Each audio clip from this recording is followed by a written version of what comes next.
Amigos, ¿cómo están? Me da mucho gusto saludarlos. Bienvenidos una vez más a Ciberdiálogos. Gracias si están ustedes escuchando este podcast en alguna de sus plataformas de podcasts favoritas o si están siguiendo este podcast en nuestro canal de YouTube. En cualquier caso, por favor, suscríbanse para que no se pierda ningún ciberdiálogo.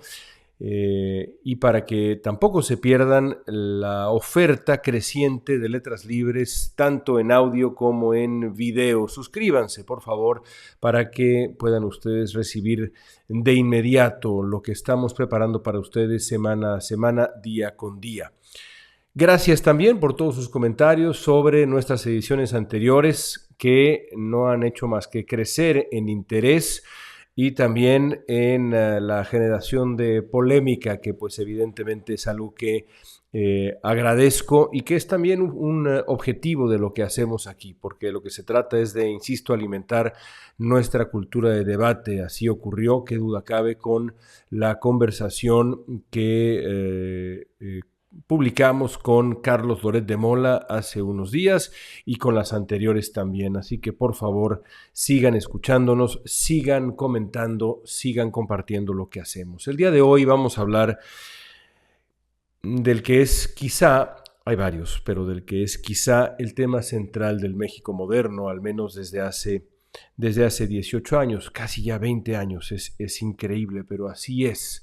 Aunque por supuesto el problema, el reto, el desafío de la seguridad en México va mucho más allá del año 2006, que en efecto marcó un parteaguas en la lucha contra la violencia, la lucha contra el crimen organizado en México. Hablaremos de seguridad y hablaremos de seguridad con un hombre que conoce el tema como muy pocos.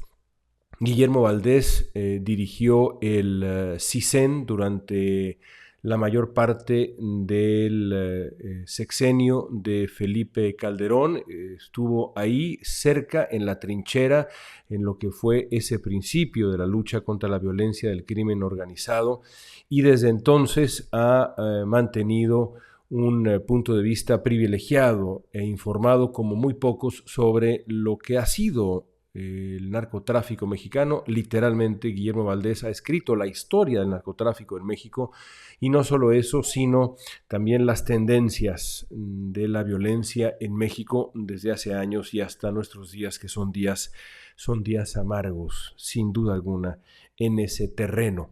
Hablé largamente con Guillermo Valdés. No se pierdan de verdad, como siempre, pero hoy más que nunca, ni un minuto de esta conversación con Guillermo Valdés en Ciberdiálogos.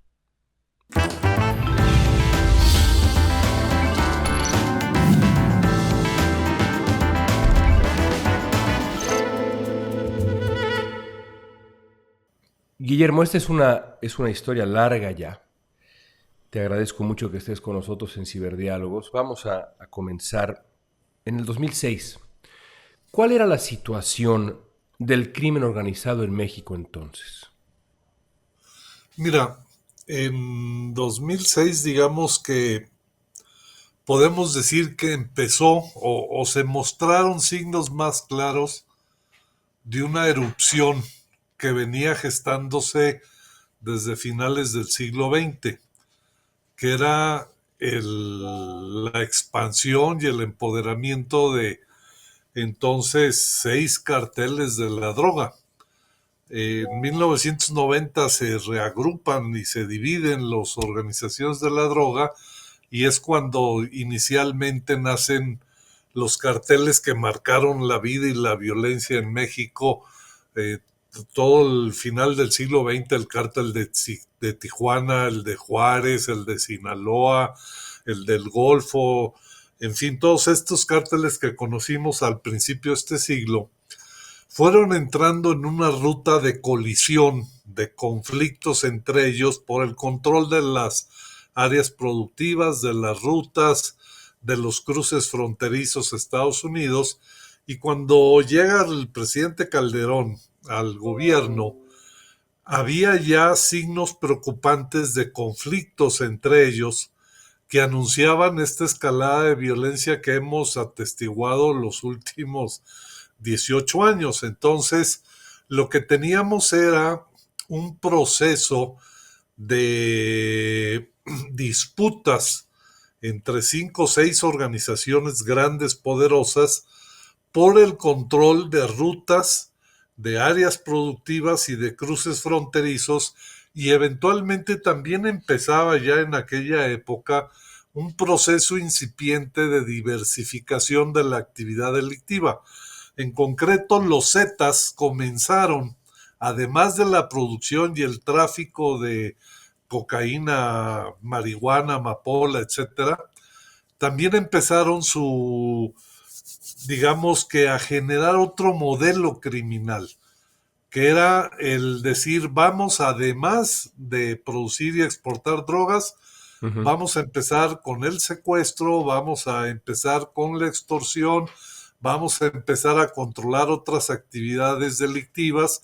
Los Zetas se apropiaron de lo que en aquel momento había unas bandas incipientes que se dedicaban al huachicol, a robar combustibles de los ductos de Pemex, y empezaron a apropiarse de ese negocio, luego empezaron a apropiarse y a controlar a los tradicionales polleros que llevaban migrantes a Estados Unidos, y entonces también empezaron pues a lucrar y a hacer dinero con estos mercados ilegales. Entonces lo que teníamos en aquel año era 5 o 6 carteles muy poderosos en conflicto entre ellos.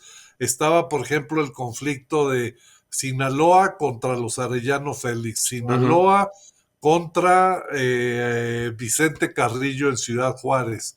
Luego teníamos un conflicto de también Sinaloa contra el cártel del Golfo por el control de Nuevo Laredo sobre todo. Entonces, estos conflictos fueron creciendo en tamaño digamos, profundidad del uso de la violencia a partir de 2006. Después se vinieron otras divisiones, por ejemplo, los Beltrán Leiva se separan de la organización del cártel de Sinaloa y entran en conflicto con el Chapo Guzmán y el Mayo Zambada, y entonces se genera otro epicentro de violencia que era Sinaloa y Sonora. Y luego después en 2010 rompen los Zetas con el Golfo, y entonces se incendia Nuevo León, se incendia Tamaulipas, se incendia Coahuila, etcétera. Nos has ofrecido un mapa muy claro de la situación en el 2006 y los años anteriores. Una situación que, como la describes, era de emergencia. En ese entendido, ¿tuvo razón Felipe Calderón en comenzar la guerra contra el narcotráfico? Tuvo razón, y era indispensable y necesario el enfrentar a estas organizaciones. Yo creo que lo que hay que entender es que la dinámica de expansión de las organizaciones criminales era, como lo apunté hace unos momentos, del negocio del crimen del narcotráfico empezaron a generar otros mercados ilegales, y además a potenciar la actividad delictiva contra la sociedad a través del secuestro y las extorsiones. Entonces, lo que pasa es que en esta dinámica de empoderamiento de las organizaciones y debilitamiento del Estado, llega un momento en que las organizaciones criminales se iban apoderando también de algunas instituciones políticas, de las instituciones públicas, no solo de las policías municipales y de eventualmente fiscalías o procuradurías estatales, sino que empezaron a haber un botín en los municipios, en las alcaldías. ¿Por qué? Porque les generaban y les facilitaban el control territorial. Y utilizando esta captura y reconfiguraban las funciones del Estado para proteger a las organizaciones, no para proteger a los ciudadanos. Entonces, lo que había que hacer era este proceso de expansión criminal del narcotráfico a otros mercados y a una actividad depredadora en contra de la sociedad y de control de las instituciones estatales, había que ponerles un freno. Si establecemos que había que poner un freno a esta expansión, a este fenómeno que describes, ¿se equivoca Felipe Calderón en la manera en que lleva a cabo esa confrontación? Mira, yo creo que aquí hay que hacer digamos, un análisis como mucho más a fondo de lo que fue la propuesta del presidente Calderón en aquellos años. La cara más visible y la que se suele pues criticar, quizá con razón en algunos aspectos, es este enfrentamiento que hubo por parte fundamentalmente del ejército, pero también de la Policía Federal, con las organizaciones criminales.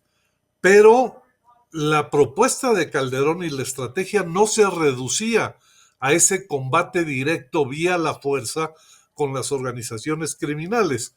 Porque mira, déjame recordarle a la audiencia, en 2008 el presidente Calderón, a convocatoria de él, se firmó un acuerdo nacional por la seguridad, la justicia y la legalidad, que era un esfuerzo inédito de reconstruir la cadena institucional de seguridad y justicia del país. Fue un acuerdo de 80, 70 y tantos compromisos firmado por los tres poderes de la Unión, ejecutivo, legislativo y judicial, y por los tres niveles de gobierno, federal, estatal y municipales, para reconstruir a las policías municipales, para hacer la reforma del sistema penal de justicia, para transformar y mejorar al Poder Judicial y para ampliar y fortalecer y renovar a los sistemas penitenciarios. Los críticos dirían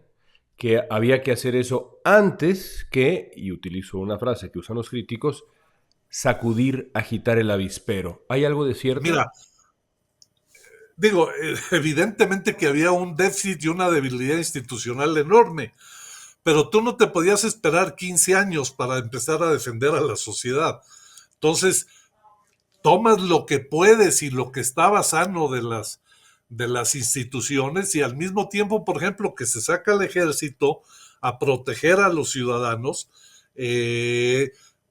empieza el proceso de construcción fuerte de la Policía Federal, empieza la reforma del sistema penal de justicia. Había que hacerlo al mismo tiempo, no se podía. Y te pongo un ejemplo muy claro. Con todos los defectos y problemas que pueda tener que le encargues al ejército la seguridad pública, era indispensable como una presencia física a veces, simplemente que el ejército patrulle y recorra los caminos, por ejemplo en Michoacán, impedía los desplazamientos indiscriminados de los carteles. Yo creo que digamos, una crítica muy cómoda decir, primero hubieras rehecho las instituciones y luego salías a proteger. Y que en esos 15 años con lo que tengas, tenías que salir a hacer frente a eso. No había más que escoger entre un mal menor y un mal mayor. Se escogió el mal menor, empezar a combatir y a contener. Parte de esta estrategia que describes incluyó la persecución activa, la captura de grandes capos del crimen organizado. ¿Hizo alguna diferencia la detención de estos grandes capos, la muerte de estos grandes capos, o hay que asumir que el crimen organizado, y aquí ya te invito, digamos, a una lectura desde donde estamos parados en 2024, es, a final de cuentas, como una hidra? El objetivo de la política no podía ser, y si en algún momento lo fue, era equivocado, acabar con el narcotráfico. O sea, el narcotráfico no se va a acabar en México mientras haya una demanda de 20 y tantos millones de consumidores en Estados Unidos. Uh-huh. Entonces, a lo que puedes aspirar es a controlar y a contener y a minimizar La los violencia. daños que te genera este mercado ilegal que tiene muchos costos.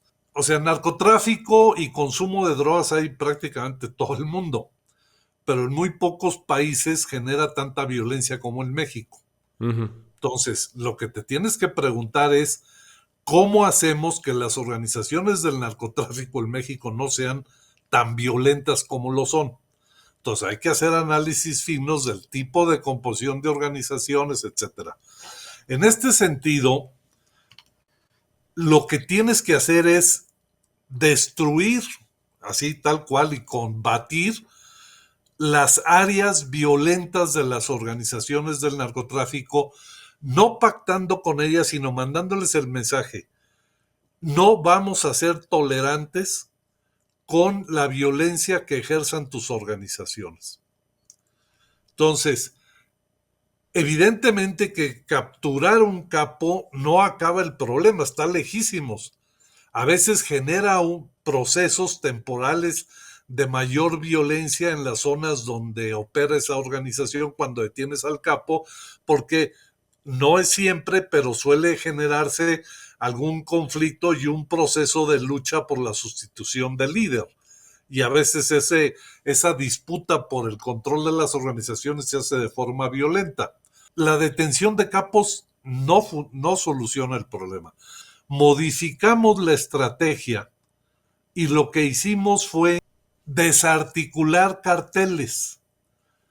Y en 2010 se diseñó toda una estrategia para desmantelar a los Zetas, que eran la organización más violenta contra la población.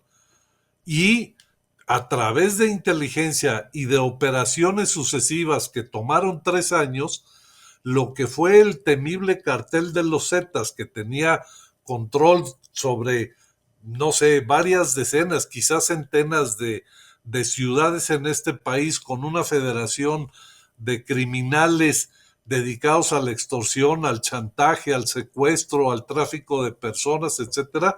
Esa organización a nivel nacional se desarticuló porque se cambió el enfoque de capturar capos o poner como único objetivo la captura de los líderes de las organizaciones al objetivo de desmantelar las organizaciones a través de una serie de acciones que fueran capturando y quitándoles las células más violentas, o sea, mandando a la cárcel a los líderes regionales. En fin, fue toda una estrategia que está documentada. Sergio Aguayo tiene un libro que documenta cómo fue este proceso de desarticulación Sí. del cártel de los Zetas. Cuando estalla la violencia en los años del presidente Calderón, nos enfrentamos a una situación de violencia que no había vivido el país nunca. El Estado mexicano no tenía los elementos de comprensión profunda de lo que estaba pasando y de lo que se había incubado en 30, 40 años de permisividad con el narcotráfico. O sea, las organizaciones crecieron, se enraizaron, empezaron a carcomerse al Estado, empezaron a armarse, a volverse ejércitos superviolentos, y de repente estalla el asunto. Entonces fuimos por aproximaciones de ensayo-error, encontrando las mejores maneras de ir atacando y reduciendo la violencia.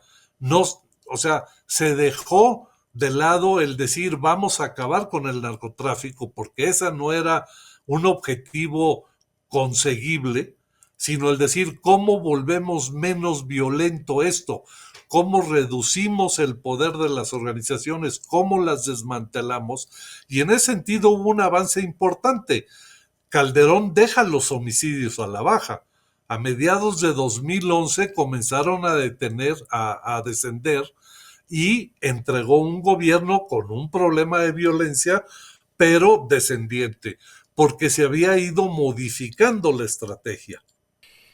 En ese contexto que describes y hablas del Estado y los recursos del Estado, que son muchos y deberían ser incomparables con los recursos que tienen otras fuerzas que no son el Estado, me vienen a la mente las autoridades que fueron protagonistas durante esos años. Nadie como Genaro García Luna, luego pienso de pronto en el general Cienfuegos, dos figuras centrales en esta batalla y en nuestro panorama.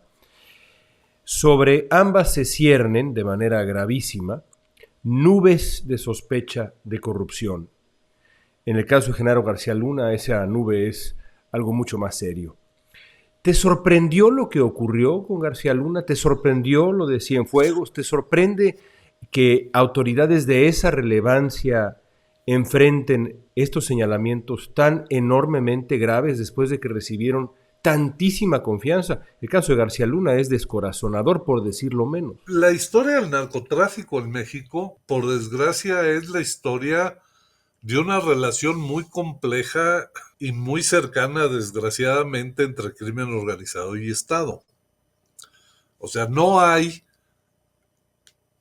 crimen organizado poderoso y narcotráfico creciente sin complicidad y sin colusión. Lo hemos, o sea, yo que escribí el libro de la historia del narcotráfico en México, digo, o sea, el narcotráfico en México nace desde el Estado. O sea, el Estado era los gobernadores surgidos de la revolución militares, eran los dueños de los carteles de la droga en los años 20 y 30 del siglo pasado. O sea, el narcotráfico nace dentro del Estado.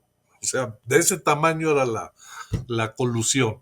No es de extrañar que haya niveles preocupantes y graves de colusión de autoridades de todos los niveles con el narcotráfico. O sea, en ese sentido, si es que realmente Cienfuegos y Genaro hicieron lo que dicen que hicieron, pues digo, no te sorprende. A mí en lo personal te digo, yo creo que el caso García Luna no está cerrado por completo. Yo escribí un texto en Letras Libres en donde señalo que la verdad jurídica es que Genaro es culpable de haberse coludido de haber aceptado sobornos del Chapo, ¿no? Todavía tengo mis dudas porque esa verdad jurídica se estableció sin ninguna evidencia y sin ninguna prueba, ¿no? No hay la evidencia sólida y bueno, todavía está en disputa de si se reabre el juicio, en fin. Pero sí realmente, más allá del desenlace que pueda tener el tema de Genaro García Luna, si se llega a confirmar y que no hay vuelta de hoja que el señor participó, es tristísimo, ¿no? Sin embargo, y aquí yo creo que lo que pasa es que no hay que desesperanzarse por casos como estos, incluso en este caso. Te lo digo porque, bueno, pues yo fui protagonista y no porque quiera pensar que no se hicieron, que no se cometieron errores y que todo el Estado es una maravilla y es completamente honesto en este asunto. No, hay muchos casos de colusión del ejército, de la fiscalía, de las policías locales. Sin embargo, mira, yo creo que por primera vez realmente en el gobierno de Calderón se mandó el mensaje político de decir, el Estado va a tratar de recuperar lo que le estás quitando a las organizaciones. El presidente López Obrador adoptó una polémica estrategia a la que ha llamado, digamos, o presentado como abrazos no balazos. También ha insistido en que la salida es atender las causas del problema. Hablemos de lo primero. ¿Ha funcionado en algún sentido para reducir la violencia en México? Como explicabas, quizá el principal objetivo de todo esto desde 2006, o por lo menos debió serlo. ¿Ha funcionado en algún sentido para eso la estrategia del presidente López Obrador? No, yo creo que, mira, con todo el dolor y no porque quisiera uno irse contra el presidente de México, pero realmente, mira, Calderón con todos los defectos mandó el mensaje: el Estado quiere estar de regreso y quiere recuperar lo que es suyo y se quiere fortalecer para debilitar y reducir el riesgo de las organizaciones. El gobierno de Peña Nieto fue de una frivolidad enorme, nadó de muertito, no hizo gran cosa. Y este gobierno es una regresión total y absoluta. El mensaje político que se les ha mandado a las organizaciones es: hagan lo que quieran. Y entonces el proceso de, si algo se había avanzado en disputar el control de municipios y el control territorial en los años previos, ahora el mensaje del Estado fue: yo me repliego y avanza tú. Entonces, lo que hemos visto en el mantenimiento de los niveles de violencia es impresionante. O sea, hay suficientes elementos para cuestionar la supuesta reducción de homicidios que en los últimos meses Rosa Isela y el mismo presidente han querido defender. O sea, hay una manipulación en las cifras, hay reclasificación de delitos, hay cifras que no suben al sistema, como la de todos los restos humanos que están descubriendo en las fosas clandestinas, esos nunca los suben. Entonces, la violencia sigue y sigue muy elevada, primer lugar. Segundo, la violencia política y el nivel de control de autoridades en los espacios locales es brutal. Podemos hablar, y lo hemos discutido en los medios en México en las últimas semanas, el estado fallido que es Guerrero, pero podríamos hablar lo mismo de Michoacán, podríamos hablar de situaciones semejantes en Chiapas, podemos hablar de situaciones semejantes en Tamaulipas, en Durango, en Zacatecas. O sea, el avance de control político de parte de las organizaciones criminales es bestial. ¿Estarías dispuesto a decir entonces que el gobierno de México, el actual, ha perdido en cierto sentido control territorial? Hay signos, hay datos, hay señales de que así es. Es un proceso muy complejo. Estamos aquí varias organizaciones tratando de construir un índice sólido, bien hecho, con datos duros de control territorial y político. Hay que hacer el estudio serio, pero lo que sí, para poder hacer afirmaciones más contundentes de porcentajes de territorio y de instituciones políticas controladas por estos señores, pero hay datos muy preocupantes de una actividad impune que en el gobierno de Calderón le llamábamos la impunidad cínica, como por ejemplo el que en las autopistas de México asalten trailers y camiones y se roben mercancías, 10, 12 asaltos todos los días o más. Entonces eso te habla de que los señores tienen el control de esa carretera. Entonces, yo creo que sí hay señales muy preocupantes de este mayor, control de ciertas partes del territorio, de carreteras, de regiones donde ellos mandan, donde no hay autoridad que defienda a los ciudadanos, de comunidades desplazadas. Todos los signos y todas las señales de un mayor poderío de estas organizaciones es evidente. Este sexenio termina también con una nube que preocupa, y es esta nube en relación con el presidente de México y las sospechas de la presencia del dinero del crimen organizado en sus quehaceres electorales. ¿Qué opinión te merece lo que ha ocurrido con López Obrador en los últimos tiempos? La etiqueta de narcopresidente, esto en los que son realmente los últimos meses de su gobierno. Pues mira, es una acusación muy seria y muy grave, y sería tristísimo para el Estado mexicano que se confirmara esa, porque hasta ahorita son suposiciones e hipótesis de investigación que iniciaron en Estados Unidos y que no concluyeron, las frenaron por razones políticas en los dos casos. No, honestamente no sé qué pensar. Digo, en Morena hay una tradición muy clara de uso de recursos en efectivo ilícitos para financiar sus actividades. Y lo que hemos visto, por ejemplo, en las elecciones del 21, de la intervención abierta del narcotráfico apoyando a los candidatos de Morena a Michoacán y Sinaloa, te habla de que los señores no han tenido escrúpulos para financiar su actividad política electoral con dinero ilegal, o también hay acusaciones serias sobre el dinero del huachicol en el caso de la elección de Tamaulipas. Entonces, yo creo que por la sanidad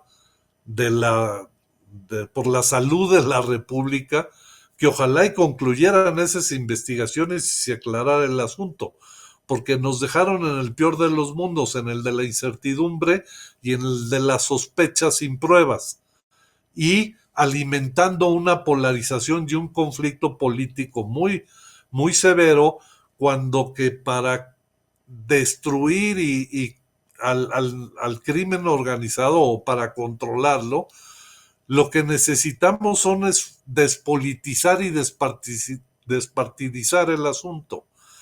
Y lo que no ayuda es que una acusación que no acabó de estar fundada sea utilizada para seguir lucrando y estar enfrentando a los mexicanos. Lo que importa aquí es, tenemos que construir una política y una estrategia de seguridad que vaya más allá de los partidos y vaya más allá de los sexenios. O sea, el problema de violencia que tenemos no se va a acabar pronto. Hemos perdido 12 años y los criminales han ganado terreno.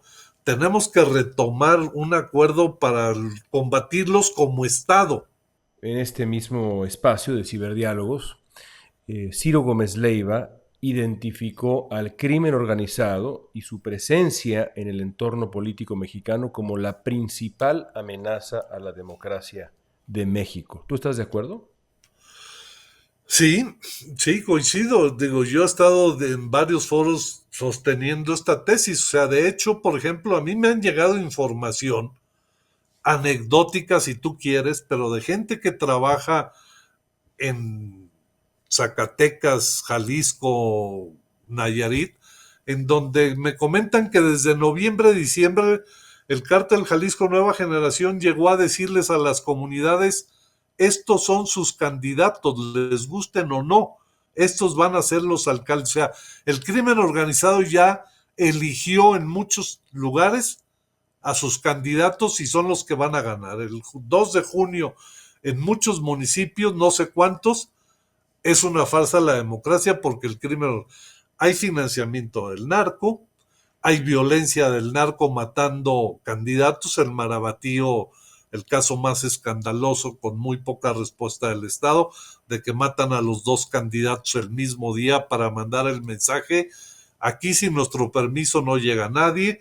Entonces esto está nulificando la democracia en muchas zonas rurales del país y también en algunas zonas urbanas. Entonces, el problema es que no hay una respuesta de la misma magnitud de la amenaza por parte del Estado.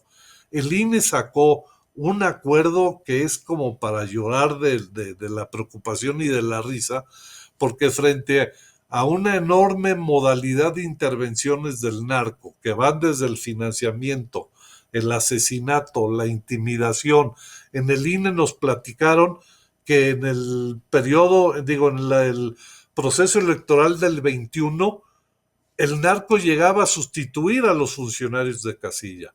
En otros lados quemaron las urnas, en otros lados no dejaron votar a la gente, en otros municipios no dejaron que el INE pusiera las casillas. Entonces las modalidades son muchísimas, y el INE sale con 3 modelos de escolta para candidatos federales. O sea, una desproporción brutal y los partidos en silencio. O sea, no hay respuesta del Estado frente a una avanzada brutal de la organización para hacerse de autoridades favorables a ellos. Las dos candidatas presidenciales principales tienen propuestas muy distintas. Claudia Sheinbaum apuesta por la continuidad, en todos sentidos. Xóchitl Gálvez, en este tema, apuesta por una estrategia más punitiva, incluso recogiendo algunas de las propuestas más polémicas, por ejemplo, del buquelismo en El Salvador. ¿Quién tiene razón? ¿Cuál es el mejor camino? No, bueno, así puestos los dilemas, yo te diría que ninguna. O sea, la continuidad de Claudia me parece criminal. Va a provocar una mayor pérdida de control del Estado sobre sí mismo y un avance de las organizaciones criminales. Y esto va acompañado de una mayor actividad delictiva depredatoria contra la sociedad. O sea, nos van a mandar al infierno.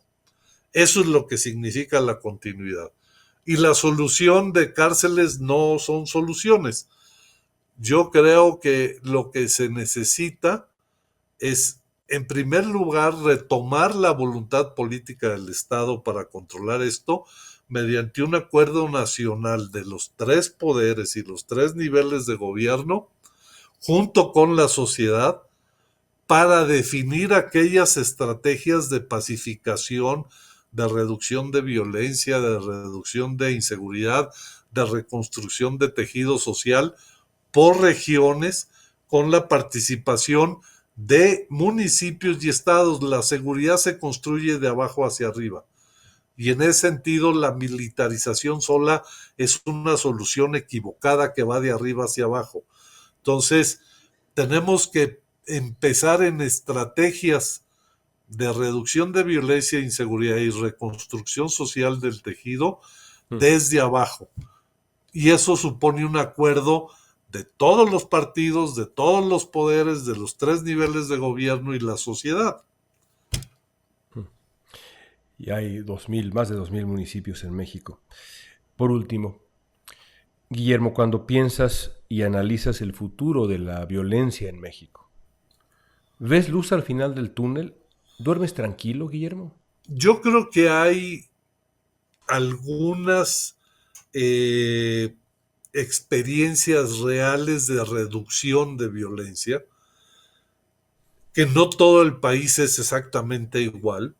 Digo, y no me voy a referir a estados que no han sido violentos prácticamente nunca, como Yucatán, sino, por ejemplo, Tampico era de las ciudades donde más violencia había contra la ciudadanía y ahorita es de las más tranquilas. La Laguna. En Ciudad Juárez se abatió 90% de los homicidios en año y medio. O sea, tenemos y hemos sabido superar situaciones críticas en regiones del país. Más o menos sabemos cuáles son las variables que deben de participar en estas estrategias exitosas contra la violencia y la inseguridad. Y esto viene desde abajo, entonces sí hay esperanza, pero estos focos, digamos, de esperanza que ha habido en varios lados, se ven amenazados cuando desde la federación no hay apoyo, porque muchas veces las capacidades municipales o estatales son rebasadas por organizaciones criminales. Sí hay esperanza, pero lo que necesitamos es retomar desde la federación. Digo, te doy un dato. El presupuesto de seguridad y justicia de México difícilmente llega al 1% del PIB. Colombia destina el 3%. O sea, nosotros necesitamos dedicarle más recursos. Y estos recursos en el sexenio Calderón se duplicaron. Desde entonces, en todo el periodo de Peña se mantuvieron constante y en este gobierno han empezado a decaer. Entonces, necesitamos que haya más recursos, si no, no vamos a poderle pagar bien a los policías y no vamos a poder ampliar la Procuración de Justicia ni los poderes judiciales. Entonces, es urgente que la Federación retome con seriedad y con responsabilidad la tarea de darle seguridad a los ciudadanos. No podía estar más de acuerdo. Te agradezco tanto tu tiempo, de verdad. Gracias por estar Al aquí. contrario. Hasta ahí nuestra conversación con Guillermo Valdés. Amigos, gracias por estar con nosotros. Como siempre les digo, gracias por acompañarnos, por escucharnos, por vernos. Por favor, no dejen de compartir nuestros ciberdiálogos, porque de esa manera es como podremos seguir invitando a gente como Guillermo Valdés, no solamente rumbo a la elección presidencial mexicana, sino mucho más allá. Ya lo decía yo hace un par de semanas en esta despedida tradicional de nuestra conversación. Lo que queremos hacer, la meta de nosotros en Ciberdiálogos es invitar gente interesante para que cada conversación sea una conversación provocadora, pero también enriquecedora para ustedes, que dé paso a reflexión, que dé paso a conversación, a su vez a polémica, ¿por qué no? Y a información. Gracias por estar con nosotros en Ciberdiálogos. No dejen de seguirme en mis redes sociales, @leonkrause, de seguir a Letras Libres y a todo lo que hace la revista y el gran equipo en la revista. Estamos también en redes sociales en Letras Libres. Suscríbanse a nuestro podcast, suscríbanse a la revista, acompáñenos, apóyenos. Gracias por estar con nosotros. Hasta la próxima.